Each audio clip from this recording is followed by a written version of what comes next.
मान्य सदस्य रणधीर शर्मा जी।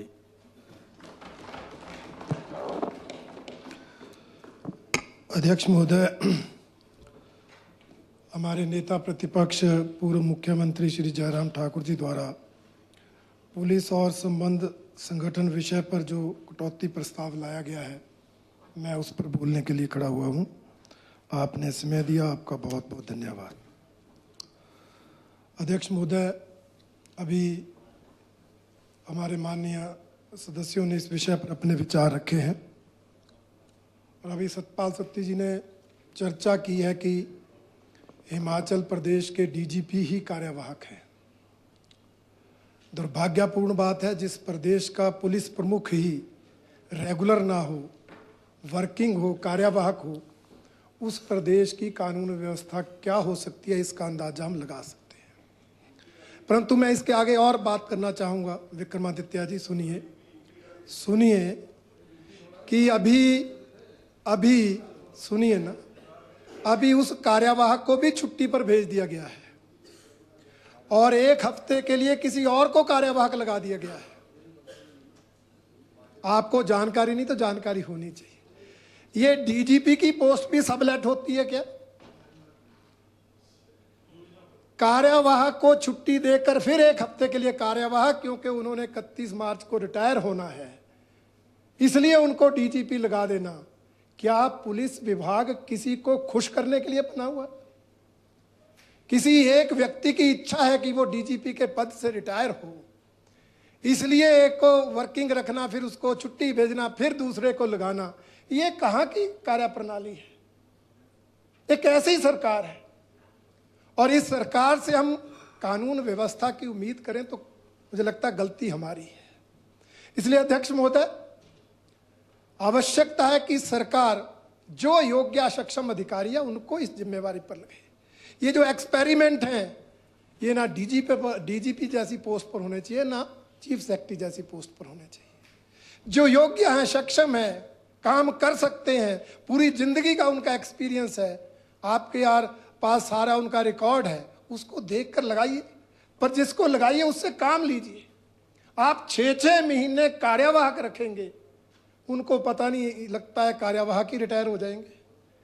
ना वो काम कर सकते, ना वो अपनी जो उनकी क्षमता है उसका उपयोग कर सकते। एक तरह से डिमोरलाइजेशन आती है। इसलिए अध्यक्ष महोदय, मैं आपके माध्यम से कहना चाहूँगा कि ये जो पद्धति चली है उसमें सुधार किया जाए, रेगुलर डीजीपी लगाए जाए। दूसरा, जो आपराधिक आंकड़ों का विवरण हमारे विक्रम जी ने दिया है, वो इन्होंने पूरे प्रदेश का पिछले कई सालों का दिया है। अभी विधानसभा में 3 दिन पहले ही प्रश्न लगा था। गत 3 वर्षों की डिटेल 31 जनवरी 2026 तक, इन 3 वर्षों की डिटेल अगर आप आपराधिक आंकड़ों की देखेंगे तो आपको स्पष्ट होगा कि कानून व्यवस्था का बुरा हाल हुआ। कानून व्यवस्था बिगड़ी तो वर्तमान इस कांग्रेस सरकार के समय में बिगड़ी।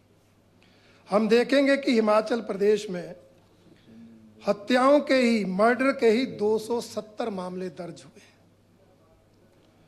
बलात्कार के 1096 मामले दर्ज हुए इन 3 सालों में, चोरी के 3032 मामले दर्ज हुए, डकैती के 9 मामले और किडनैपिंग के 1540 मामले दर्ज हुए।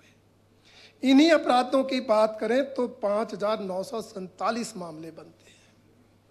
ये आपका ट्रैक रिकॉर्ड है कानून व्यवस्था का। इसमें नशों वाले नहीं जुड़े हैं, जो हल्के अपराध है वो नहीं जुड़े हैं। जो गंभीर अपराध हैं, गंभीर अपराधों के ही 5947 मामले आपकी सरकार के 3 साल में दर्ज हुए हैं। ये आपका ट्रैक रिकॉर्ड है। और मैं अगर बिलासपुर की बात करूं, हमारा छोटा जिला है, उसमें ही मर्डर, हत्याओं के 16 मामले दर्ज हुए हैं, बलात्कार के 58 मामले दर्ज हुए हैं, चोरी के 263 मामले दर्ज हुए हैं और अपहरण के जो हैं, किडनैपिंग के हैं 75 मामले दर्ज हुए हैं। ये हर जिलावार इस प्रश्न में डिटेल आपके कार्यकाल की आई है। तो जो पोल खोलती है कि आपके सरकार के समय में इस विभाग की ओर अनदेखी की गई, इस विभाग के अधिकारी कर्मचारियों का दुरुपयोग किया गया और अल्टीमेटली असर जो है प्रदेश की कानून व्यवस्था पर पड़ा। और आज कानून व्यवस्था इतनी बिगड़ गई है कि इस बिगड़ी हुई कानून व्यवस्था को सरकार के लोग भी स्वीकार कर रहे हैं। हमारे साथी तो चर्चा कर रहे हैं कि बिलासपुर में गोलीकांड हुआ, एक नहीं 2 बार हुआ।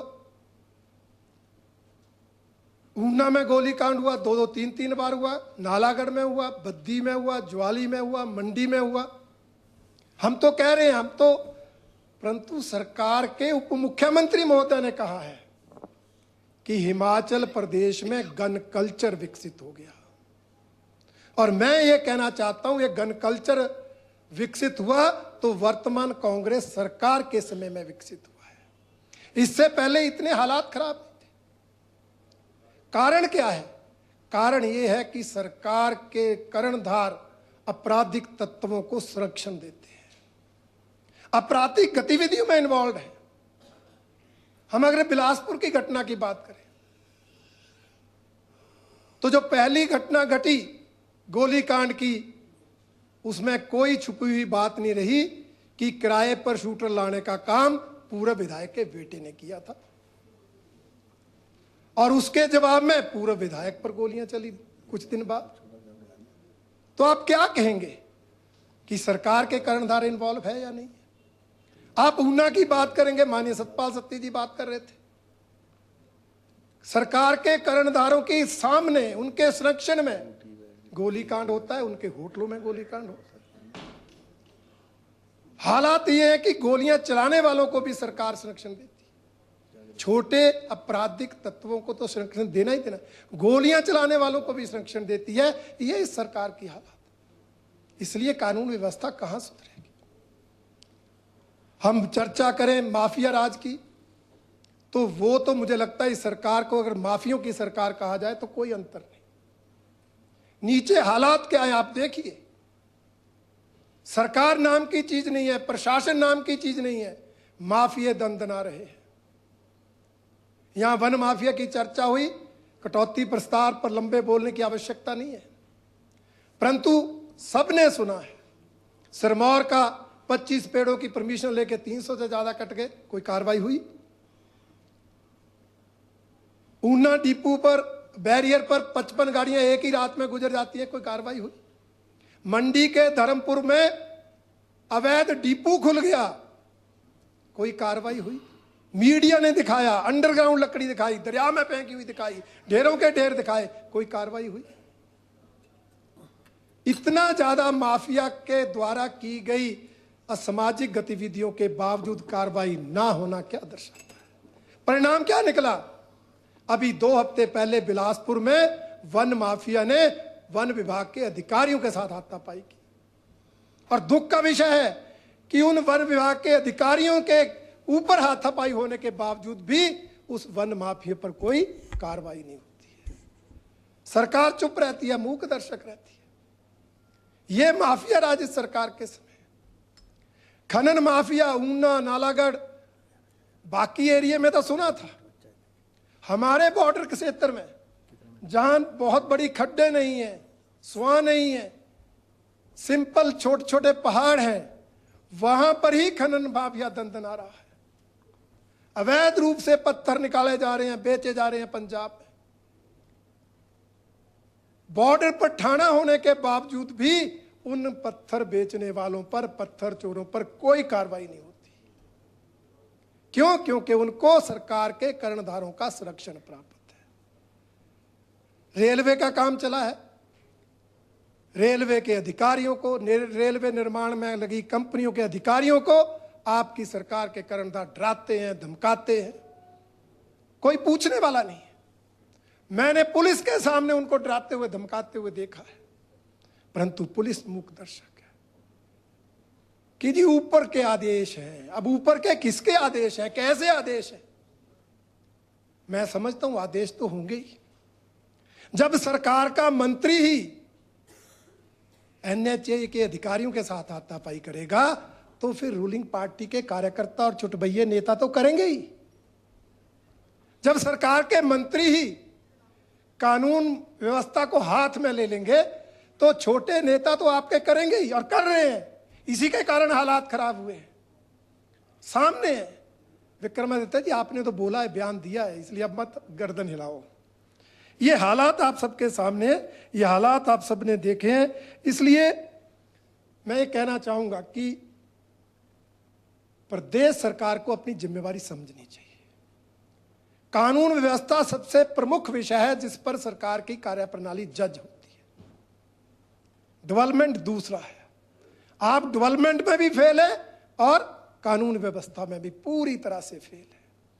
कहीं कोई कानून व्यवस्था नजर नहीं आ रही, और अपनी कमियों को छिपाने के लिए मुख्यमंत्री जी ने एक अभियान छेड़ दिया, नशे के विरुद्ध मैराथन।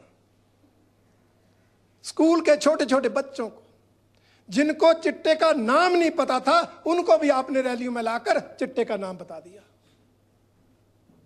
और हालात की अवेयरनेस उनकी करो, अवेयरनेस उनकी करो जो जवान हो गए। विक्रमादित्य जी, अवेकनिंग उनकी लाओ, जागरूकता उनकी करो जो जवान हो गए हैं। प्राइमरी के बच्चे, मिडिल के बच्चे 10 बजे बैठा दिए बिलासपुर में, मुख्यमंत्री जी 1:30 बजे आ रहे हैं, ना पानी है ना रोटी है, भूखे प्यासे बच्चे क्या चिट्टे के विरुद्ध लड़ाई लड़ेंगे? जिंदगी भर याद रहेगा कि हमने 3 घंटे भूखे प्यासे काटे थे, किसके लिए? चिट्टे के लिए, जिस चिट्टे का उनको पता भी नहीं था। और दुख का विषय है कहने का कि उस चिट्टे की रैली के आयोजन में भी भ्रष्टाचार होता है। रिफ्रेशमेंट देने के लिए बिल सरकार से बनते हैं, स्पॉन्सरशिप व्यापार मंडल से होती है। जांच का विषय, आप जांच कराएं। परंतु हो क्या रहा है? कितनी स्पॉन्सरशिप होती है, कितना इकट्ठा किया जाता है, वो सब देखिए। और नशे के बहाने में भ्रष्टाचार भी हो रहा है, नशे के बहाने अपनी राजनीति भी चमकाई जा रही है। अगर आप नशे के खिलाफ है, चिट्टे के खिलाफ हैं, तो फिर कुछ करके दिखाओ ना। 3 साल से एक नशा मुक्ति केंद्र आपसे नहीं बना। पहले बजट में कहा था कंडाघाट में बनाएंगे, 3 साल हो गए, मंत्री जी बैठे हैं, इनका विधानसभा क्षेत्र है, जगह नहीं ले पाए। अब सिरमौर में बनाने की 2 साल से चर्चा हो रही है, पर अभी वहां भी कुछ नहीं हुआ। फिर कहा हर जिले में बनाएंगे, किराए के भवनों में बनाएंगे। मेरे से डीसी महोदय ने बात की, बिलासपुर डीसी, कि आपके स्वारघाट में मिड हिमालयन प्रोजेक्ट की बिल्डिंग खाली है, उसको बना दे। मैंने कहा बना दो भाई, जहां भी बनाना बना दो। 1.5 साल बात किए हुए हो गया, वहां भी कुछ नहीं हुआ। यह गंभीरता है आपकी। ना अपना कोई आदर्श नशा मुक्ति केंद्र तो क्या सिंपल भी नहीं बना पाए, ना किराए पे भवन लेकर बना पाए। फिर काहे का नशा मुक्ति अभियान है? आपके जो पुलिस कर्मचारी नशा तस्करों को पकड़ते हैं, दूसरे तीसरे दिन उनकी बदली हो जाती है, ट्रांसफर हो जाती है। कौन करवाता है, क्यों की जाती है? अगर आप गंभीर है नशे के खिलाफ, तो फिर उन अधिकारियों कर्मचारी को सम्मानित करना चाहिए जो चिट्टे के तस्करों को पकड़ते हैं। परंतु सम्मानित करने के बजाय सजा मिलती है। जब सजा मिलेगी तो कोई क्यों काम करेगा? हालात ऐसे हैं, सरकारी कर्मचारी इन्वॉल्व, पुलिस कर्मचारी इन्वॉल्व। ठीक है, आप कानून बना रहे हैं, पर हो क्या रहा है? हल क्या है? आप दिखावा कर रहे हैं, ग्राउंड पे कुछ नहीं हो रहा। चिट्टा जो बॉर्डर पर होता था, आज ट्राइबल एरिया तक पहुंच गया है, और ट्राइबल एरिया तक पहुंचने में सरकार की नाकामी दोषी है। इसलिए इस चिट्टे पर भाषण देने की बजाय आप कुछ कॉन्क्रीट करिए। और सभापति महोदय, मैं कहना चाहूंगा, यह सब होता क्यों है? पुलिस को अपनी ड्यूटी पता है, परंतु जब पुलिस का दुरुपयोग होता है, आप उनको उनका काम करने की बजाय और कामों में इन्वॉल्व रखते हैं। ठीक है, विक्रम जी ने, जिनको पायलट अथॉराइज थे उनको तो थे ही थे, जिनको नहीं थे वो भी पायलट लेके घूम रहे हैं। मैं आता हूं बिलासपुर से, 2-4 पायलट नमोल मिलते हैं, 2-4 यहां मिलते हैं सोलन के बॉर्डर पर। दिल्ली इतना क्या हिमाचल में सुरक्षा का खतरा है? मुख्यमंत्री को तो होते थे, अध्यक्ष महोदय को तो होता था, चीफ जस्टिस को हो गया, मंत्रियों को भी, विधायक भी कई लोग घूम गए। कैबिनेट रैंक वाले भी लेके घूमते। आपकी आधी पुलिस तो इसी में है, दिन दिन भर सलूट देने के लिए खड़े रहते हैं। पुलिस तो उसमें इन्वॉल्व है। जो बची है वो राजनीतिक विरोधियों को प्रताड़ित करने के लिए है। हमारे विधायकों पर राजनीतिक प्रतिशोध की भावना से मामले दर्ज किए जा रहे हैं। कोई कसूर नहीं है, नहीं उनको आपकी सरकार, आपकी पार्टी पसंद थी, उन्होंने छोड़ दी। आपने जो करना था कर लिया, उनकी सदस्यता रद्द कर दी, इससे ज्यादा क्या कर सकते थे? वो किया आपने। अगले में दम था, फिर जीत कर आए। आपसे बर्दाश्त नहीं हो रहा। अब आप उनके घरों में छापे, उनके व्यापारिक अड्डों पर छापे। सभापति महोदय हैरान हो जाएंगे। हमारे आशीष शर्मा जी हमीरपुर के विधायक हैं, इनके चाचा जी का स्टोन क्रशर है, उसकी जांच, उसकी इंक्वायरी, उस पर एफआईआर दर्ज है। और मेरी कॉन्स्टिट्यूएंसी के एक पंचायत प्रधान को सम्मन आ गया, 10 साल पुराना। क्या सम्मन है कि उस स्टोन क्रशर से आपके टिप्पर ने बजरी खरीदी थी। अब बताइए जांच कितनी कहां तक हो रही है, कहां तक जा? पुलिस तो इन कामों में लगी है, कानून व्यवस्था कौन बनाएगा? ये तो एक मामला दर्ज है, ये तो बोलते ही नहीं है क्या क्या हो रहा है इनके साथ।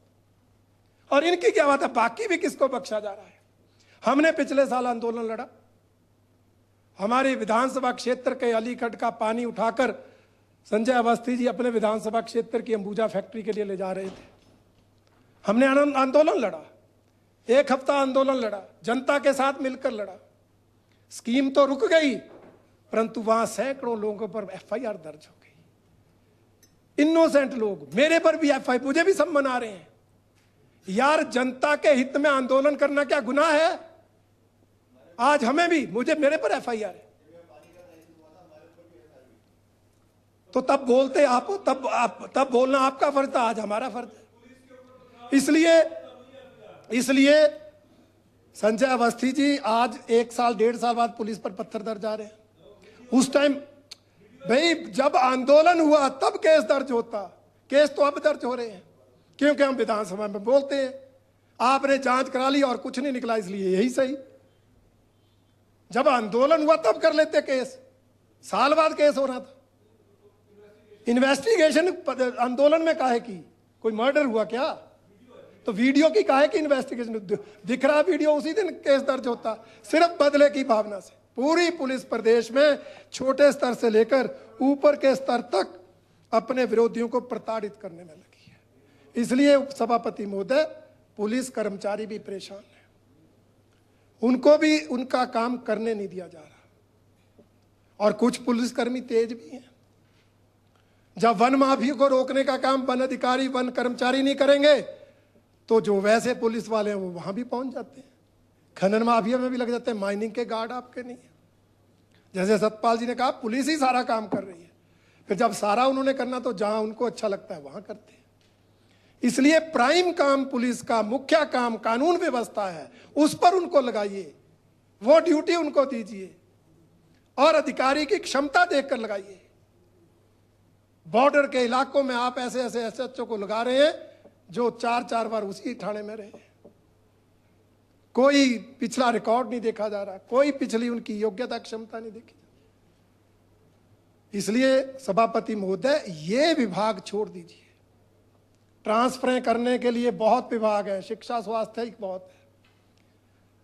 हमारे सत्ता पक्ष के लोग पुलिस अधिकारियों, कर्मचारियों की भी अपनी इच्छा अनुसार तबादले कराते हैं। और दुख का विषय है कि जो मुख्यमंत्री जी कहते हैं मैं तबादले नहीं करता, उनके नोट अप्रूव होकर जाते हैं और वो तबादले होते हैं। टीचर का अप्रूव नोट निकले ना निकले, डॉक्टर का अप्रूव नोट निकले ना निकले, पर पुलिस अधिकारी और कर्मचारी का डीओ नोट अप्रूव हो गया और धड़े से निकलता है। ये हालत है। इसलिए सुधारना है तो आपको पुलिस को पुलिस की तरह ही डील करना पड़ेगा। योग्य सक्षम अधिकारी को रेगुलर डीजीपी लगाइए, उनको उनका हक दीजिए। आज हो क्या रहा है, पुलिसकर्मी परेशान क्यों है? ये बजट को लेकर कटौती प्रस्ताव है, इसलिए मैं करना चाहता हूं। हमारे हिमाचल में एक रूल है, पुलिस को 13 महीने की तनख्वाह मिलती है, 13 महीने की तनख्वाह मिलती है। परंतु अब जो उनको 13 महीने की तनख्वाह मिलती है वो नए पे स्केल से नहीं मिल रही, वो पुराने पे स्केल पर ही मिल रही है, जिसके कारण डिमोरलाइजेशन आती है। पुलिस कर्मचारियों की ड्यूटी का कोई टाइम फिक्स नहीं है, सभी कर्मचारी 8 घंटे ड्यूटी देते हैं। कई पुलिस अधिकारी कर्मचारी 10 घंटे, 12 घंटे, 15 घंटे, 24 घंटे भी ड्यूटी देते हैं, पर पुलिस विभाग में उनको कोई ओवर टाइम नहीं दिया जाता, कोई कंपेंसेशन नहीं दी जाती। आप फाइनेंशियली नहीं कर सकते तो छुट्टियों का प्रबंध करके उनको कंपेंसेट कर सकते हैं, परंतु जो ओवर टाइम काम करते हैं पुलिस अधिकारी कर्मचारी, उनको कोई कंपेंसेशन ना फाइनेंशियली ना कोई छुट्टियों के रूप में उनको मिलता है। इसकी व्यवस्था भी की जाए।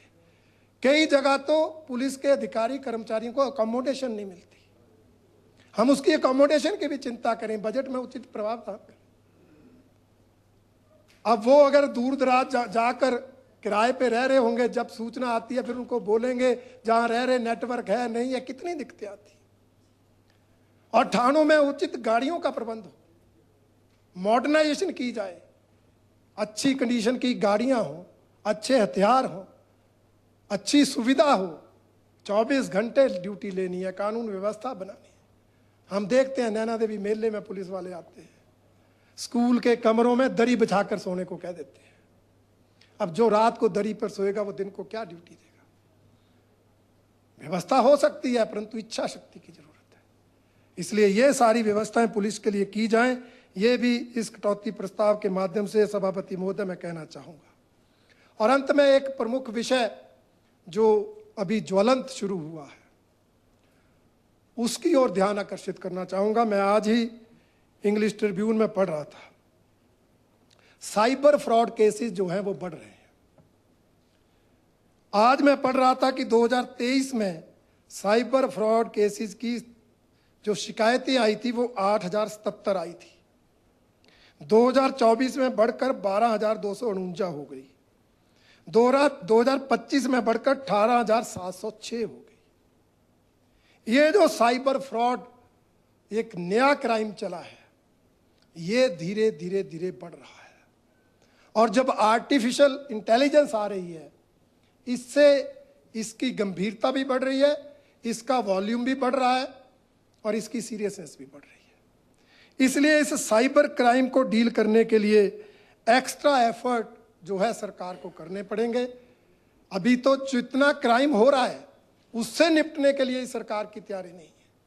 मेरा तो आग्रह है सभापति महोदय कि एडवांस में ये जो AI आर्टिफिशियल इंटेलिजेंस जो आ रही है, इसको लेकर जो क्राइम शुरू होगा, अगर सरकार ने पहले से तैयारी नहीं की तो हालात आउट ऑफ कंट्रोल हो जाएंगे। इसलिए सभापति महोदय मैं ये सरकार को आगाह करते हुए कि साइबर क्राइम की दृष्टि से भी उचित कदम उठाए और नॉर्मली भी प्रदेश में कानून व्यवस्था बने, ये प्राइम जिम्मेवारी सरकार की है। उस दृष्टि से जो सुझाव दिए गए उन पर भी सरकार अमल करे और अधिकारियों और कर्मचारियों को कठोरता से जो आपराधिक तत्व है उनके निपटने के निर्देश दें। इन्हीं शब्दों के साथ सभापति महोदय आपने समय दिया, आपका बहुत बहुत धन्यवाद। जय हिंद, जय हिंद।